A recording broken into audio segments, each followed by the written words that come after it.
السلام علیکم ورحمۃ اللہ وبرکاتہ. اعوذ باللہ من الشیطان الرجیم. بسم اللہ الرحمن الرحیم. ان اللہ وملائکتہ یصلون علی النبی یا ایھا الذین آمنوا صلوا علیہ وسلموا تسلیما. اللهم صل علی سیدنا مولانا محمد وعلی آل سیدنا مولانا محمد وبارک وسلم.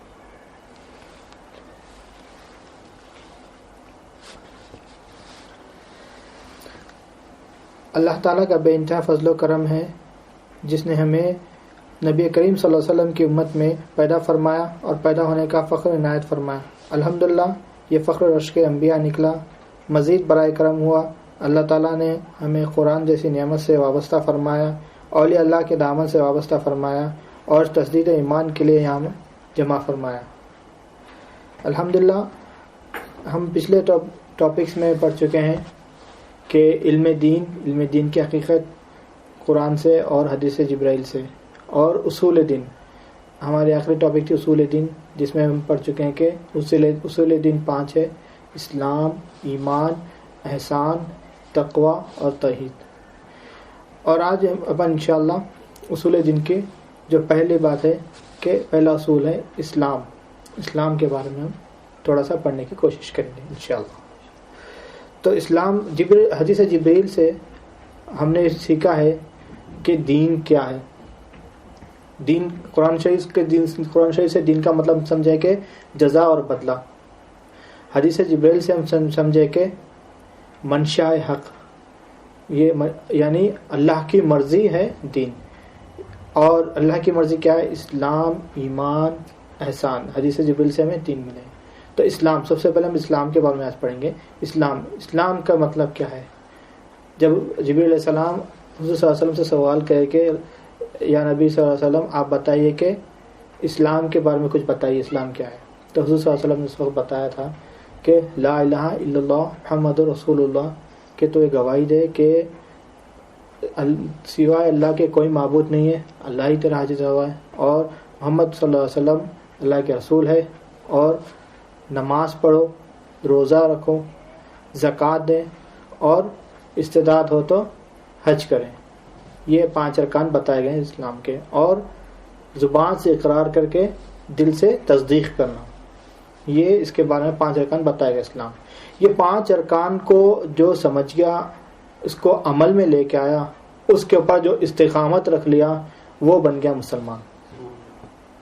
تو اب مسلمان کیا ہوتا ہے؟ یہ اسلام پر استقامت رکھنے والا, یہ اسلام کے جو 5 ارکان ہیں جو اس کے اوپر استقامت رکھنے والا, وہ کہلاتا ہے مسلمان. یعنی صرف زبان سے اقرار ہی نہیں کرنا ہے بلکہ دل سے تصدیق بھی کرنا ہے, تب وہ بن جاتا ہے مسلمان. تب دل سے جب جو تصدیق کر لیتا ہے تو وہ مسلمان کی کیفیت کیا ہوتی ہے, اس کی شرطیں کیا ہوتی ہیں مسلمان کی. تو اس میں آپ کو 3 شرطیں بتانا چاہوں گا کہ سب سے پہلے کیا ہے کہ بلا چو چرا کے گردن, اطاعت کے لیے گردن جھکا دینا, اور اللہ کی فرما برداری کرنا, اللہ کی اور حضرت حضور صلی اللہ علیہ وسلم کی فرما برداری کرنا, اور اپنا رخ حضور صلی اللہ علیہ وسلم, اللہ کے اور حضور صلی اللہ علیہ وسلم کی طرف کر لینا, اور اپنے آپ کو اللہ کے اور حضرت محمد مصطفیٰ صلی اللہ علیہ وسلم کے حوالے کر دینا. یہ مسلمان کی کیفیت ہوتی ہے. تو اس کے بارے میں اپن آج تھوڑا سا ڈیٹیل میں پڑھنے کی کوشش کریں گے انشاءاللہ. تو سب سے پہلے میں آپ کو بتایا ہوں کہ بلا چوچرا کے اطاعت کے لیے گردن جھکا دینا, اس کا مطلب کیا ہے؟ یعنی یہ فرما برداری ہے. یہ کس طرح سے فرما برداری کرنا؟ یعنی ایک بات کی جائے کہ جب اسلام کے بارے میں کچھ بتایا جا رہا ہے, کہ قرآن شریف کا کچھ ترجمہ بتایا جا رہا ہے اور کچھ حدیث شریف کی بات بتائی جا رہی ہے کہ دین کیا ہے, اسلام کیا ہے, تو اس وقت آپ کو اطاعت کے لیے گردن جھکا دینا ہے. جو بھی آپ کو اسلام میں جو کوئی بھی چیزوں کا حکم دیا گیا ہے, جو کرنا ہے, اور جو نہیں جس سے منع کیا گیا ہے, جو کچھ بھی آپ کو حکم دیا گیا اس کو بنا چھوچرا کے آپ کو کیا ہے وہ فالو کرنا ہے. یعنی اس میں کوئی بھی واٹ, وین, وائی یہ سب چیزیں نہیں لانا ہے کہ کب, کیسے, کیوں, یہ کیسا ہے, یہ کیوں ہے, یہ چیزیں اس کے اندر نہیں لانا ہے. جو بھی آپ کو حکم مل رہا ہے اس کو اسی وقت کیا ہے بنا کوئی سوال کے اس کو فالو کرنا ہے. اسے کہتے ہیں فرما برداری, اوبیڈینسی جسے کہا جاتا ہے. جیسا کہ ٹیچرز کے اوبیڈینٹ ہوتے ہیں اسٹوڈنٹس, فرما بردار ہوتے ہیں اسٹوڈنٹس, ماں باپ کے فرما بردار ہوتے ہیں اولاد. تو جو بھی ماں باپ بچوں کو سکھاتے ہیں بچے وہ چیز کرتے ہیں, جو بھی ٹیچرز بچوں کو سکھاتے ہیں بچے وہ فالو کرتے ہیں. تو اسی طرح سے اسلام آپ کو قرآن شریف سے اور حدیث شریف سے جو بتایا جا رہا ہے وہ آپ کو فالو کرنا ہے بنا کوئی سوال کے. اسے کہا جاتا ہے فرما برداری. لیکن ابھی کسی سے سوال کریں گے تو اگر کوئی یہ بات کوئی سنے گا تو بولیں گے کہ بھائی ہم تو فرما برداری کرتے ہیں, قرآن شریف کو ہم کبھی منع نہیں کریں, ہم تو مانتے ہیں قرآن شریف کو, حدیث شریف کو بھی مانتے ہیں, ہم نے کبھی نافرمائی نہیں کہ ہم نے کبھی اس کو غلط کہا ہی نہیں, کچھ اس کے خلاف ہم گئے نہیں. تو بے شک دنیا میں جتنے بھی مسلمان ہیں کسی سے بھی پوچھ لو, ہر کوئی یہی بولے گا کہ قرآن اللہ کا کلام ہے, حق ہے, اس کو ہمیں کو فالو کرنا ہے. اگر حدیث شریف سے کوئی بات ثابت ہے تو وہ حق ہے, ٹھیک ہے, صحیح ہے بول کے ہر مسلمان بولے گا, کوئی بھی اس کے خلاف نہ جائے گا. لیکن صرف زبان سے بولنا کافی نہیں ہے, آپ کو دل سے تصدیق بھی کرنا ہے. دل سے تصدیق یعنی اس کے اوپر عمل کرنا ہے. اگر اس کے اوپر اپن عمل نہیں کریں, صرف زبان سے بول رہے ہیں تو پھر اپن منافق ہو گئے. اس کو ہم صرف زبان سے مان رہے ہیں کہ بھائی نماز فرض ہے, نماز پڑھنا ہر انسان کو فرض ہے, ہاں میں مانتا ہوں فرض, لیکن میں نماز نہیں پڑھتا ہوں. یعنی آپ اگر مانتے ہو تو اس کو فالو کرو, اگر فالو نہیں کر رہے ہیں تو پھر آپ مانتے نہیں ہو. ایک ہی بات ہے یہاں پہ. یعنی یہاں پہ جو حدیث قرآن اور حدیث کو نہیں مانتا ہے انہیں تو کافر ہوگا, لیکن آپ مان کر بھی نہیں کر رہے ہو تو پھر آپ تو منافق ہو گئے. تو یہاں پر یہ بات کو غور کرنے کی بات ہے کہ یہاں پہ جو فرما برداری کی بات کی جا رہی, جو کچھ بھی آپ کو قرآن اور حدیث کی روشنی میں بتایا جا رہا اس کی فرما برداری اپنے کو کرنا بہت ضروری ہے.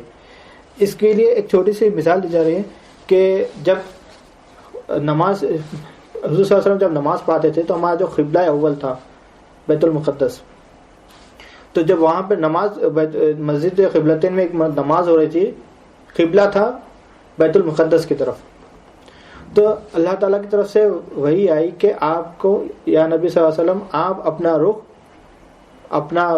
اپنا قبلہ بیت المقدس سے ہٹا کر بیت اللہ کعبۃ اللہ کی طرف کر دیں.